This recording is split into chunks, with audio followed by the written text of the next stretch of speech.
There's a strange thing happening to millions of people right now. They make decent money. The bills get paid. The account isn't empty. And yet, every single month, they feel one bad week away from broke. Here's the uncomfortable part. That feeling usually has nothing to do with the number in your account. Surveys keep finding that about half of six-figure earners say they're living paycheck to paycheck. That's not a math problem. That's a psychology problem. And it's not an accident, because a feeling of not enough is one of the most profitable emotions on earth. This file is about the 4 traps that manufacture that feeling, and who's getting rich off each one. Open the file. Trap 1. The finish line moves. Psychologists call it hedonic adaptation. Whatever you get used to. The raise that was going to change everything? 6 months later, it's just your salary. The car you dreamed about is just your car. Here's the mechanism. Your brain doesn't measure wealth in dollars. It measures it in contrast, against what you had last year, and against what the people around you have now. So when your income rises, your spending rises to meet it. That's lifestyle creep, and your reference point resets. You're objectively richer. You feel exactly the same. The finish line isn't a number. It's a treadmill. And a treadmill is a terrible place to feel rich, because no matter how fast you run, you're always in the same spot. Trap 2. You're comparing your bank account to a fiction. 100 years ago, you compared yourself to your neighbors, people who earned roughly what you earned. Today, you carry a device that shows you the single best financial moment of everyone you've ever met, plus a few thousand strangers every day. Nobody posts the credit card statement behind the vacation. Nobody posts the car loan behind the car. You're comparing your full financial reality, the boring bills, the repairs, the groceries, against everyone else's highlight reel. And the comparison isn't neutral. Researchers keep linking heavy social media use to impulse spending. Nearly half of social media users admit to impulse purchases straight from their feeds. The feeling of being behind is the engine, because people who feel behind buy things to catch up. Which brings us to the 3rd trap. Because feeling broke isn't just about what you see. It's about what you can't see. Trap 3. Money when invisible. When you pay with cash, your brain registers a small, real loss. Researchers literally call it the pain of paying. Handing over bills hurts, just a little. That pain is information.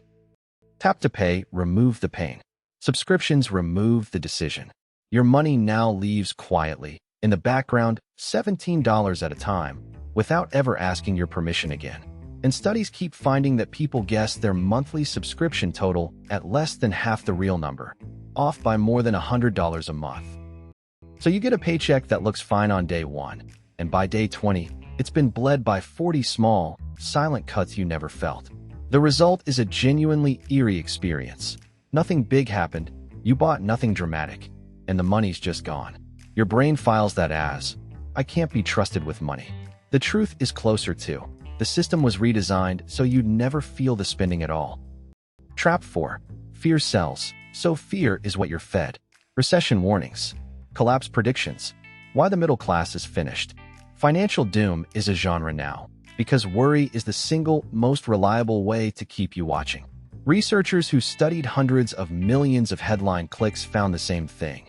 Every negative word in a headline makes you more likely to click. Here's the trick to notice. The economy can be genuinely mixed, some numbers good, some bad. But the content you're served will always amplify the scary half. Your sense of the economy is shaped less by your actual life and more by an algorithm that gets paid when you're anxious. And an anxious person does 2 funny things at once.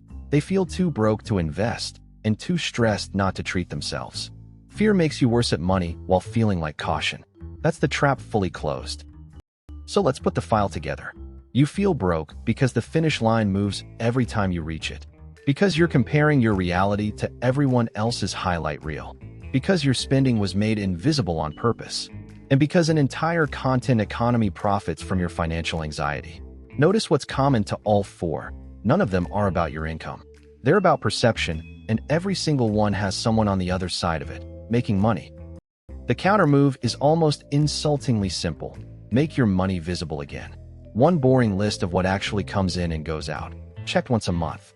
Not to punish yourself, to replace the feeling with a number. Because the feeling lies. The number doesn't. You may still have real money problems. Most people do. But at least you'll be fighting the real ones. not the ones that were installed in your head. If you want to know what money is actually doing to your brain and who profits from it, this is the channel for it. New file every week. I'm the Money Files. See you in the next one. Case closed.